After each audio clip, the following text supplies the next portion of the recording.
నమస్తే అండి, అందరూ బాగున్నారా? ఇప్పుడు మనం చేయబోయే రెసిపీ ఏంటంటే దోసకాయ పచ్చిరేలు కూర అండి. దోసకాయ ఒకటండి, పచ్చిరేలు అరకిలో, టమాటా ప్యూరీ ఒకటి కొంచెం, 2 కాయలు, పచ్చిమిరపకాయలు, ఉల్లిపాయలు అండి, అల్లం వెల్లుల్లి పేస్టు, కారం, ఉప్పు, పసుపు అండి. ముందుగా బాండీలు పెట్టుకున్నాము. ఇవి వేస్తున్నానండి, పచ్చిమిరపకాయలు, ఉల్లిపాయలు వేస్తాను. కొంచెం ఉప్పు వేస్తున్నానండి,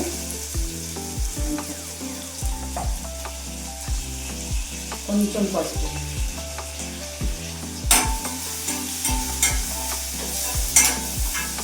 మగ్గనిద్దాం.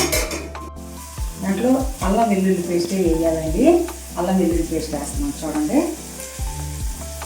మసాలా వేసుకోకూడదు, అల్లం వెల్లుల్లి పేస్ట్ వేసుకోవాలి. పచ్చివాసన పోయేదాకా అది వేయించుకోవాలి.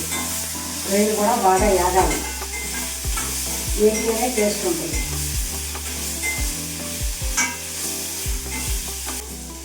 ఇప్పుడు టమాటా ప్యూరీ వేసుకున్నామండి. మిక్సీలో వేసాను టమాటాలు, 2 టమాటాలు.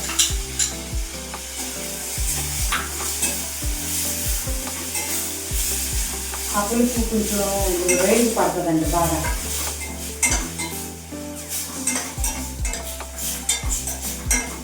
ఇలాగా ఖాళీగా ఉన్నప్పుడు మీరు చేసేటప్పుడు మధ్య మధ్యలో చిన్న టమాటా ముక్క తీసుకొని మొఖానికి రుద్దుకోవటము, దోసకాయ గింజలు అవి మనం కోస్తాం కదా, అవి ఒక బౌల్లో వేసుకొని మొఖానికి రుద్దుకుంటుంటే గ్లో వస్తుంది, బాగుంటుందండి.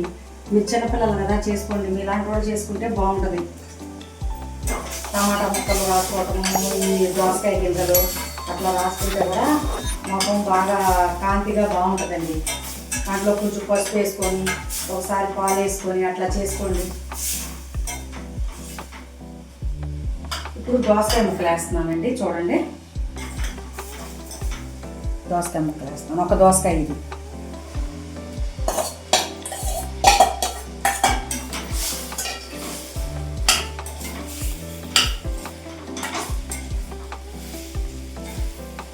కారం వేసి మగ్గనిద్దామండి. కొంచెం కారం వేసేసుకున్నాము, ఎక్కువ వేసుకోకుండా కొంచెం తక్కువ వేసుకొని మగ్గనిచ్చాము. నీళ్ళు లాస్ట్లో పోతాం. ఇలా ఈ దోసకాయ కూర అది మా అమ్మగారు ఉండేవారండి. మా చిన్నతనంలో దోసకాయ పచ్చిరేలు అట్లా ఉండేవారు, మా అమ్మగారు ఉండేవాళ్ళు. మా ఆవిడ దగ్గర నేర్చుకున్నామండి. మా కడుపులో వచ్చి ఏం కాదు, ఆవిడ మా చిన్నతనంలో ఉండేదండి ఆవిడ. అందుకని నేను కూడా అట్లా ఉంటున్నాను అప్పుడప్పుడు. దోసకాయ పచ్చిరేల్లో కొంచెం నీళ్ళు పోసుకుందామండి.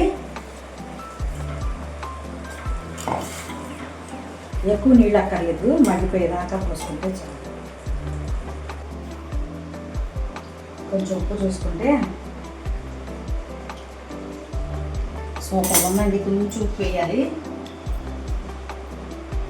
సూపర్ ఉందండి. మీరు కూడా ఇలా చేసుకుంటూ ఉండండి. అప్పుడప్పుడు కొత్త కొత్త రుచులు చేసుకొని పెడుతుందండి పిల్లలకి, అందరికీ. మొదలు పెడదామండి. ఇదిగోండి, కొంచెం కొత్తిమీర వేసి, పచ్చిరేలు దోసకాయ అండి, కొత్తిమీర వేసి ఆపేసుకుంటున్నామండి. ఇంకా అయిపోయింది కూర. ఇదిగోండి, పచ్చిరేలు దోసకాయ వండామండి. చూడండి ఒకసారి. మీకు నచ్చినట్లయితే లైక్ చేయండి, షేర్ చేయండి. బాగుంటుందండి. ఇది కలిపేసుకొని వండుకుంటే కూరల్లో బాగానే ఉంటాయండి. రొయ్యలు కానీ, చికెన్లో కానీ, మటన్లో కానీ కలిపేసుకొని వండుకుంటే చాలా టేస్టీగా ఉంటుంది.